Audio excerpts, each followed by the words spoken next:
was going to be like a one-stop race or maybe a two-stop race, and it ended up being 4 or 5-stop race. It was nuts. Just slammed into the wall and went across the track and slammed into the other wall, and his car was in bits. He just literally by inches missed, as he said himself, T-boning Bortoleto. It was so impressive. Very scary, very intense. I don't understand what happened with Ferrari today. Felt like Piastri had 17 pit stops and slow ones. Can we talk about the pit stops? What was going on in Zandvoort? So many teams had pit stops that were like 3.8 seconds, and it wasn't until Piastri's last pit stop that it was under 3 seconds. Like, this is McLaren. They only do 2.2 seconds. I will say Ferrari did a pretty good double stack pit stop. That was like bang, bang. I honestly think McLaren are deluded. There's no explanation for it. Like, if it can't be Ferrari, if it can't be Oscar, let it be an Italian. And I really like Kimi Antonelli. I want my niece to marry him. I just want him in the family. Are you ready? It's lights out and away we go. Hello, and welcome back to Away We Go podcast, a Formula One podcast that goes beyond the track limits to talk about travel and lifestyle surrounding the sport. My name's Diane Bortoleto, and today I'm in Margaret River, and it's literally like 15 minutes after Zandvoort, after the race is finished, and I'm joined by the ever lovely Ciara Gillan from Formula Live Pulse, who is in Berlin. Welcome back. Hi, thank you for having me back. What a race. Yes, what a race. Yes, it's late in Australia. The race has just finished, and like, I'm exhausted, and it's not from the time, it's from the race. It was so hectic. There was just so much. We've got so much to talk about. Where do we start? Ciara, take it away. Oh my God, where do we start? Okay, let's start with Lando just quickly, because we're always saying mean things about Lando. Let's get the niceties out of the way. Congratulations, Lando. You did actually an impressive race. It was impressive because there was a point where I didn't think he was going to win, and he managed to hold on and managed to do it. And yeah, so it really was an impressive drive, and that's 2 races in a row that he's won. So I'm like, oh, okay, he's starting to catch up. But Lando really was impressive, so I'll give him that. Yeah, congratulations to Lando. He won the race, and he won it convincingly in the end. I think he had 1 less pit stop than a lot of the other drivers. Good question. Okay, yeah, I'm gonna look into that and see actually if he did. Yeah, there was a lot of pit stops. Oh my God, like they were saying it was going to be like a one-stop race or maybe a two-stop race, and it ended up being 4 or 5-stop race. It was nuts. Like, I mean, there was there's a virtual safety car, there was a restart. Oh, Max Verstappen crashed out on the first lap, a big shunt, a big hit where he hit a wet part of the track and just slammed into the wall and went across the track and slammed into the other wall, and his car was in bits. It's lucky he wasn't hurt, actually. It was a big hit. And then Gabriel Bortoleto right behind him has spun around and did the 360. Massive plume of a thick white wall of smoke, and his teammate Nico Hulkenberg, oh my God, there were centimetres between them. Like, how Nico avoided that, I can't even. I know. Like the instincts, the reflexes of Hulkenberg and that were just crazy. They were so impressive. Wild. Because it was also, as you said, like a plume of smoke. Like, he couldn't even see, and he was going right, and then he just switched back to left. Whether he had a sixth sense, whether he knew, I don't know, but he just literally by inches missed, as he said himself, T-boning Bortoleto. It was so impressive. Very scary, very intense, and it's huge. Massive. Really huge. I'm glad he was okay, but what a shame. Like, look, I'm not a massive Max lover, but my heart broke for him in front of his home crowd at the very last race in Zandvoort, on the first lap, first real lap. I felt really bad for Max. Yeah, I didn't even think about that. Of course, right? It's the very last race in Zandvoort, so it was very disappointing for him. Yeah, and one thing I learned, just speaking about the last race at Zandvoort, was that this race is not backed by the government. So it's not, so for the race to be viable, they need to sell out completely all 3 days of the race weekend, which at the moment is happening for a lot of races around the world. But to be locked into a long-term contract with Formula One or Liberty Media, who knows what the future's going to hold? And it was just too much of a risk.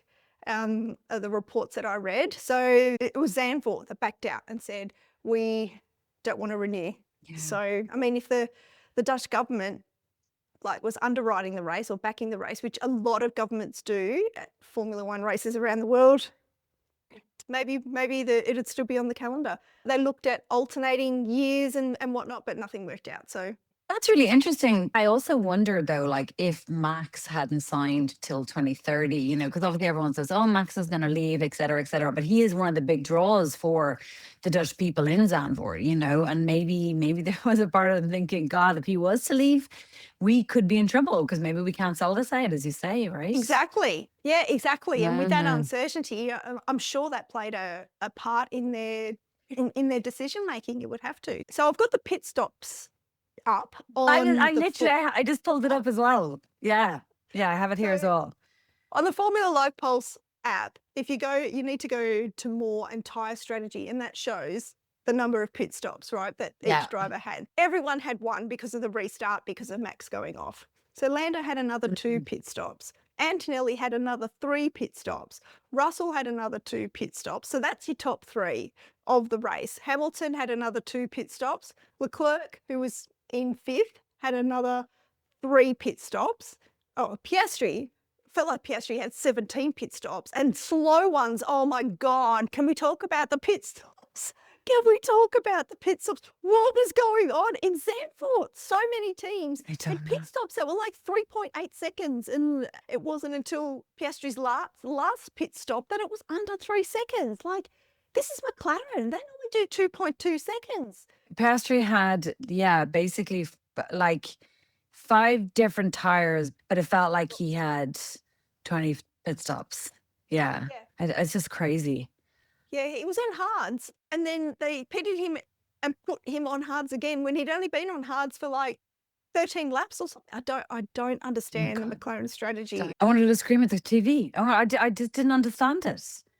I did scream at the TV. Yeah, good. Okay. So they put Piastri on hards, okay? And the commentators were laughing because they said that Charles over the radio said with a chuckle in his voice, is Piastri on hards? Like, what the hell is this guy doing? So I was talking to Simone and I was like, well, why are they doing it? Are they trying to get data for Norris or whatever, And then he was like, no, I bet you they're putting him on hard so he'll go longer and then he'll be able to kind of, slow everybody up and then help Norris come back and get the win. And I was like, oh my God, how are they always sacrificing Piastri's race for Norris? Like, it's just dressing bonkers.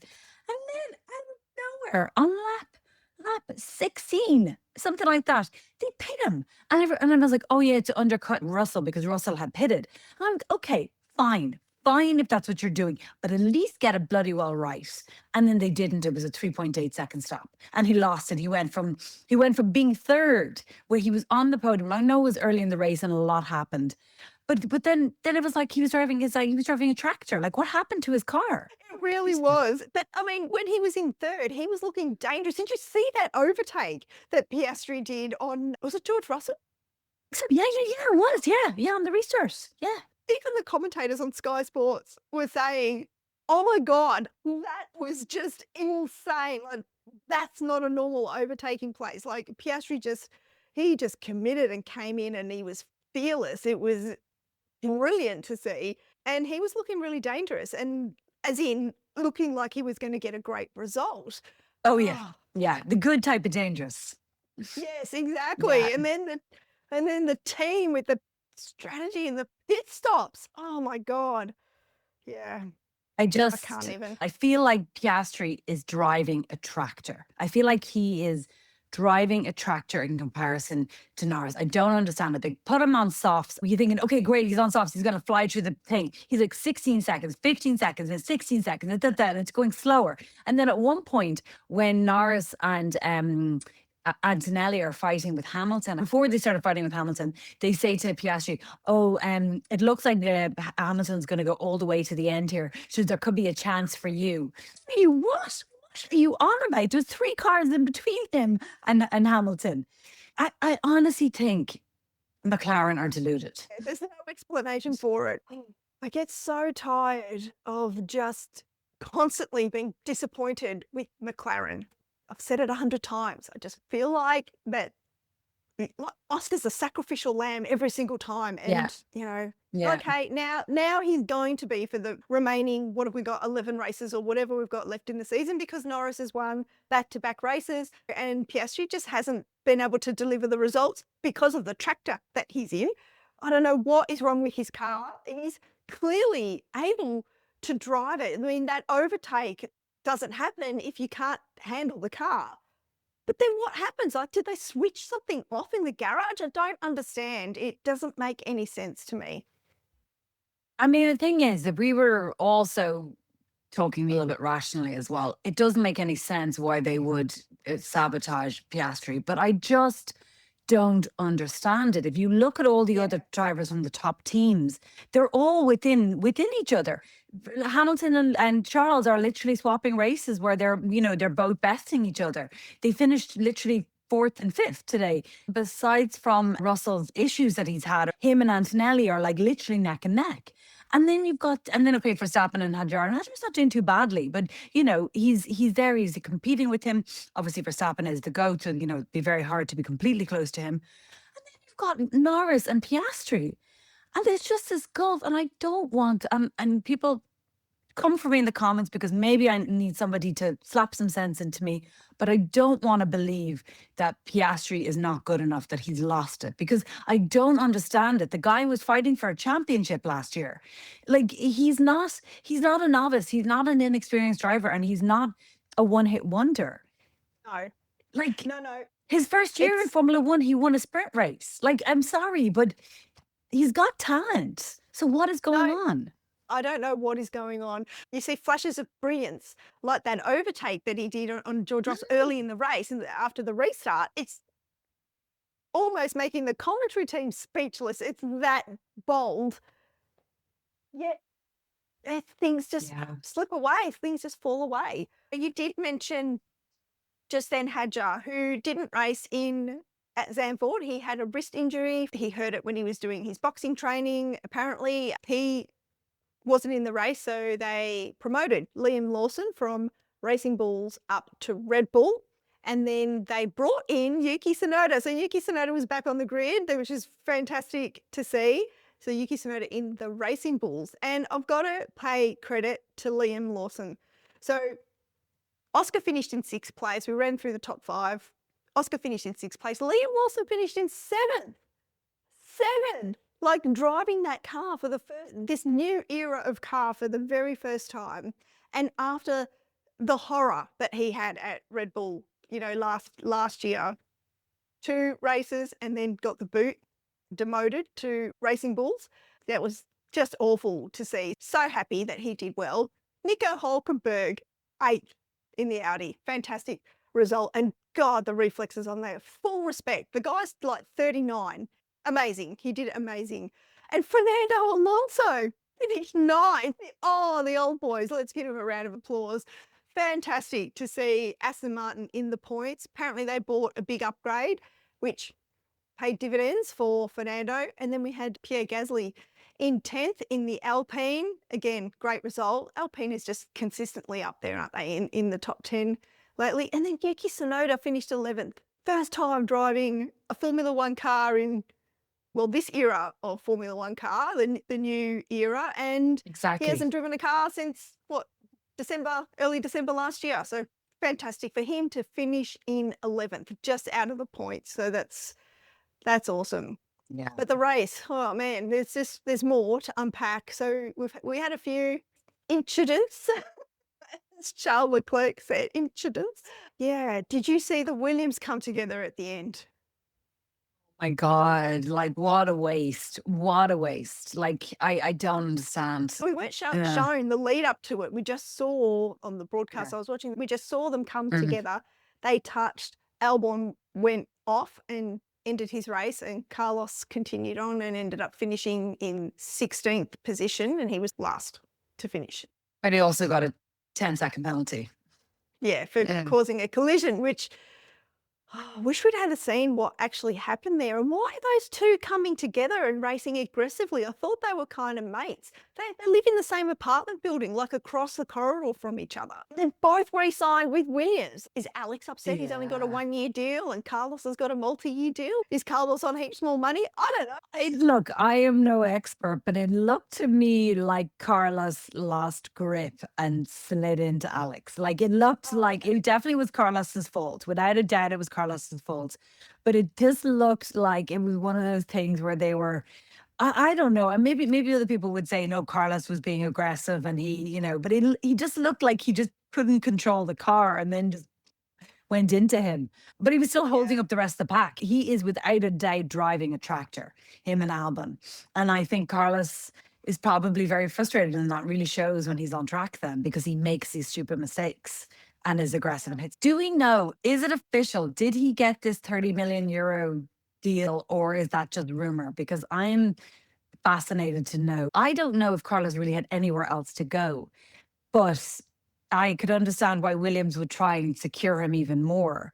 But it's a huge jump from 12 or 13 million to 30 million.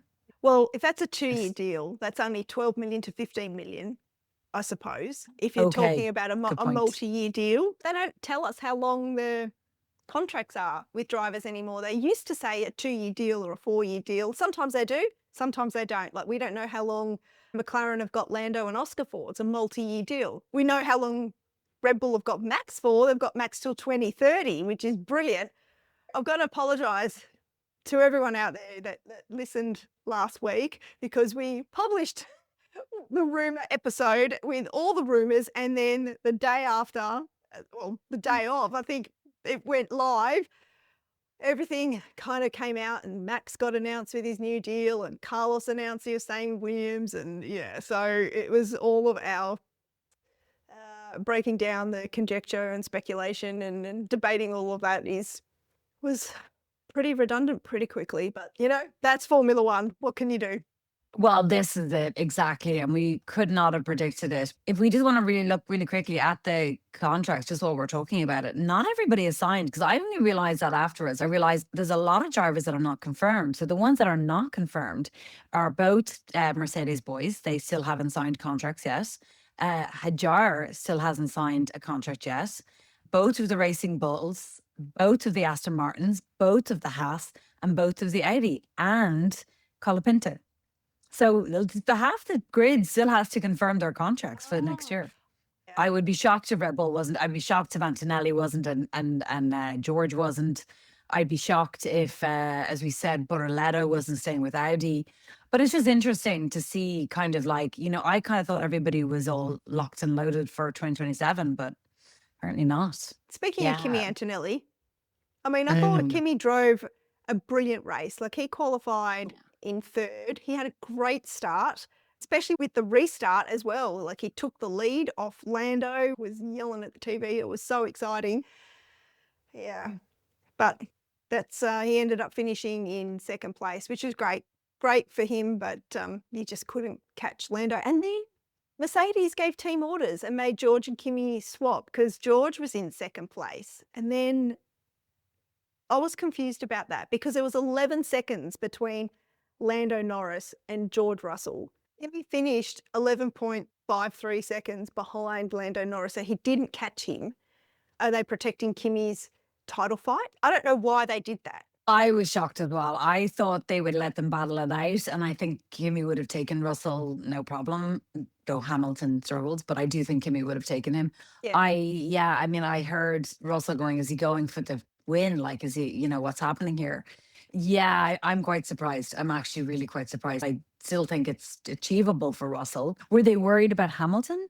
That Hamilton was going to come and then they might lose both of them? When that happened, when they made the team order to swap, George said, "We've just lost a double podium here, mate." He said to his race engineer, as in, Lewis is going to pass me. So George had the older tyres at that point, and Kimi had fresher tyres. And maybe they did that to not waste their tyres battling it out. I don't know. But the difference in the driver standings, so Kimi still leads the driver standings, of course. So he's on 242 points, and George Russell is second on 183 points. So that's 59 points difference. Maths. Lewis is on 183 points as well. And then Lando is fourth on 159 points. Lando is 83 points behind Kimi.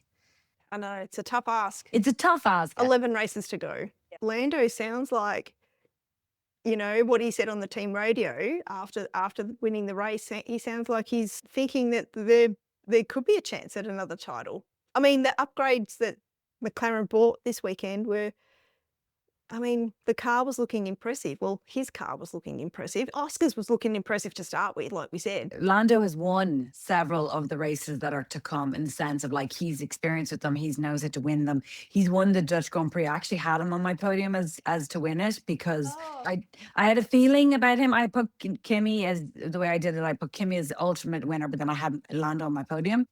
I can't even say the words. It would upset me very much if Lando came back to win this title.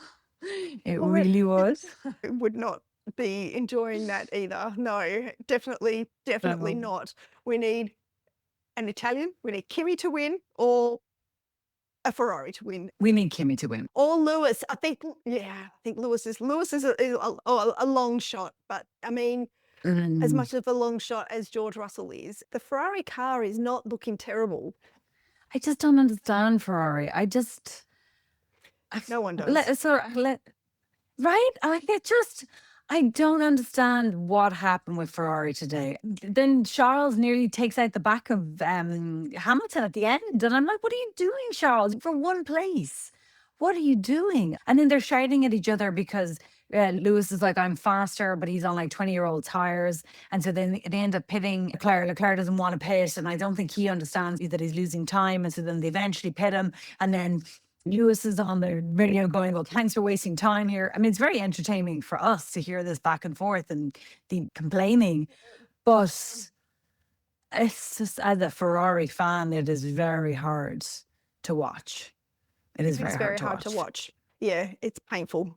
It came down to strategy and pit stops. And, you know, like, okay, Hamilton started fifth and ended fourth. Okay, so he gained a place, you know. I'm just curious about the end where he was on the hards. He was on 22-year-old laps or tires. And then the two boys came, they definitely were going to take him. He was like, are you, what did he call? He said something like, are you guinea pigging me? Am I guinea pigging? Because he was being, you know, destroyed. And then the VSC comes and they're like, okay, we pit you. But then George doesn't pit. And George had the same length of tires, same age tires that Hamilton then had. And George still keeps third. And Hamilton on fresher tires couldn't get past him. The tires just didn't seem to last very well at Zandvoort on the track. I mean, the track temperature was 35 degrees or something. So it wasn't as hot as what it's been in like plenty of other races. Yeah, but did you notice though, and again, like this, like, tell us in the comments, but the more technical people among you, but like, did you notice though that when Kimi changed his tires, like, okay, he was struggling on those hards and then the VSC came perfect, he changed his tires and he got his speed back up. When Norris changed his tires earlier, he got his speed back up. Well, Norris was flying actually really throughout the whole race. But like when Ferrari changed their tires or when Piastri changed his tires, it made no difference. They didn't seem to have any kind of like gain or on it. Advantage. Yeah, any advantage. It never felt like Ferrari were driving with fresh tires. At one point, at the very end, when they changed both Hamilton's tires and Leclerc's tires, Hamilton went on 7-lap-old tires, softs, and Leclerc went on fresh softs. Why they kept that till the end, I do not know. But anyway, and then Leclerc didn't really have the pace until that very last lap. So it's like it took them ages for those tires to either not even just warm them up, but just to kick them in. You know what I mean?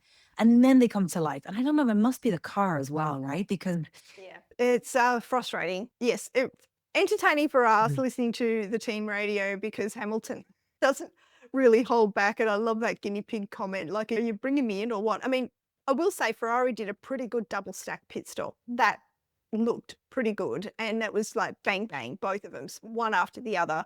It's well known. The conditions change at Zandvoort really, really quickly. It started raining before the formation lap. So the track was wet and there was a debate, inters or slicks. And then the track dried really quickly.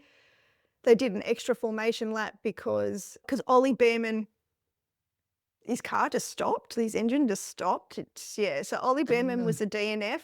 Max, we've talked about, DNF. Lance Stroll, DNF on lap 45. I didn't hear what happened to him. I don't think he got any airtime at all on the broadcast. Esteban Ocon, he DNF'd as well. Again, his car just stopped. It wasn't an accident. Valtteri Bottas, I don't know what happened to him, didn't hear, but he DNF'd. And then Alex Albon, as we talked about, when he had the coming together with Carlos Sainz towards the end on lap 66. So it was a 72-lap race, 4.259 kilometre circuit. Second shortest circuit on the calendar after Monaco. And the last time it's going to be held there in the Netherlands, which is really sad. The Dutch fans are just, look, at every major sporting event, if the Netherlands are represented, they're the fans I want to be around if I can't be around Australians, because they just know how to party. They always have great music. Everyone's dressed in orange. Everyone's always having a great time. And you could just see in the grandstands, people are just dancing in their seats. I felt so sorry for them when Max crashed out, like all those fans there. It was a sprint weekend as well. We haven't even talked about the sprint. So Liam Lawson and Yuki Tsunoda, both in brand new cars this weekend for them, they got one practice, like one free practice, and then straight into sprint qualifying and straight into the sprint race. Sprint qualifying, quickly running through that, George Russell qualified on pole, Lando in second, Charles in third, Oscar in fourth, Kimi in fifth. Not a great qualifying for him. Max in sixth, Lewis in seventh, Pierre Gasly in eighth. And then the results, I thought the sprint was it didn't nearly have the action or the vibe of the main race. It was pretty, I found it a bit dull. 100%. Yeah. I thought the main race was going to be dull as well because no one can overtake, but it was quite entertaining. No. But what I gotta give shout out to is actually a Norris move when it was Hamilton, Antonelli, and Norris like moved in above Antonelli. Like it was such a clean, confident move. I was well impressed. So, Yeah. as much as I give out about Norris, you can definitely see his confidence has grown, and God forbid it would happen that he might get a second championship. But yeah, there's confidence happening there that I wouldn't have pegged last year or even the year before. It was a good move. It's a very good move. Yeah, it was. There was loads of overtakes, way more overtakes in the main race than what we were expecting. A couple of good ones in the sprint race as well. George Russell won the sprint race. He was very happy. He came into the weekend looking really relaxed, really happy. Like, he was getting congratulations from everyone after getting engaged during the summer break.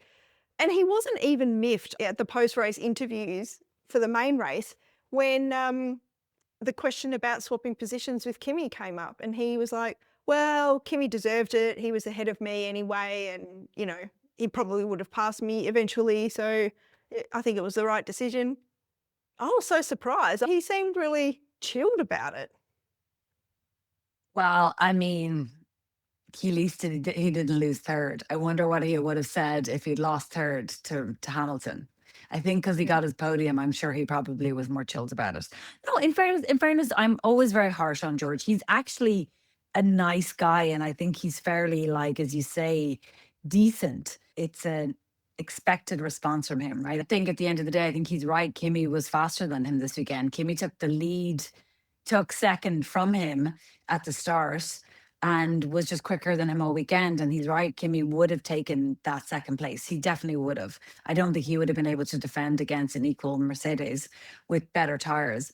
If I'm being cynical, and hey, I'm going to be cynical. And I think if he'd lost third to Hamilton, he would have been a little bit trickier in his response. Or maybe he would have still been diplomatic and been having words afterwards. I think having Norris showing his head now and showing his pace is good for Russell. Because all he needs is Kimi to DNF in a couple of races. I don't So want that to that's happen not- either. Like, if it can't be Ferrari, if it can't be Oscar, let it be an Italian. And Yeah. I really like Kimi Antonelli. I want my niece to marry him. I just want him in the family. I just, I don't know how I'm going to set that up, but that's my wish. Yeah. So quickly, just running through the sprint results. George Russell finished on top, so he took the sprint win. Charles Leclerc in Ferrari finished in second. Lando Norris rounded out the podium in third. Kimi Antonelli finished the sprint in fourth. Oscar Piastri in fifth. Max Verstappen finished in sixth. What a terrible weekend for him. Lewis Hamilton in seventh and Pierre Gasly in eighth. So that's the points for the sprint race, which was, pretty dull. Just want to finish off with Oscar, with my thought on Oscar is that I've said this before, but I feel like it really worth repeating. Oscar needs to either start thinking like a champion and start demanding stuff, or he needs somebody in his corner. And we talked briefly before, maybe we didn't talk on air about Mark Webber and what role Mark Webber plays in his corner. But like, it is becoming more and more apparent that decisions are made with Oscar during a race, and it's questionable whether they're the right decision. Now, obviously, we don't know the data, we don't know, what has been discussed beforehand, but more and more, it feels like Oscar is the one who's sacrificed for the data, for the strategy, for whatever's going on. That's all fine, but it will be interesting to see, as you say, like, is he resigning himself to being number two in that team? And if he is who's he got in his corner to help him make sure that that's not happening? I just feel like there's something missing with Oscar, and he's obviously a bit off form as well. And he needs to find his way back, Could be, Mark's not there at the races this year, as we talked about in a previous episode, his manager, Mark Webber. So apparently Mark Webber and McLaren had words last year, a bit of a falling out, and Mark was banned, if you like, not welcome into the That's what I heard, the McLaren garage, hospitality area, etc. at races. At the start of the season, they did make an announcement, as in Oscar and Mark made an announcement that Mark wouldn't be attending races, but he would still be Oscar's manager. Maybe that's had an effect. Maybe that's had an effect. Yeah. So I just would love to see a little bit of Oscar love, That's what I would love from McLaren. I think everyone on this side of the pond would love to see that as well. So, Yeah. Oh, well, we've got a non-race weekend next weekend, and then Monza. And for the love of God, I really, really, really want a Ferrari driver to win Monza. But I also don't, because I'm not going to be there. And I was planning on being there this year, and I'm not going to be there. And if Ferrari win and I'm not there, a part of me will die and never come back. So when Charles won in 2024, just the sea of tifosi, to be amongst that would be, I've talked about Dutch fans, but I think the tifosi in Monza will be next level. We still haven't heard anything about Imola, have we? No. The last two races are still, they're still on the calendar, but the situation with the war hasn't changed. So we don't know what's happening yet. We'll just have to stay tuned. Well, guys, I hope you recover from Zandvoort. I'm certainly going to have a nice big long sleep now. It was a hectic race and exhausting, but very exciting and awesome to see so much action on the track. Yes, I really enjoyed it. So we would love to hear all your opinions. Do you agree? Do you disagree? Is Ciara right? Probably. If you don't agree with her, or even if you do agree with her, we'd love to hear your thoughts. We really like having respectful debate on social media, whether it's on YouTube or Instagram. Give us a like, give us a follow. Please subscribe. Hello, if you're watching on YouTube, it really does help this little channel get in front of more people. Thanks very much for listening. Until next week, and until lights out.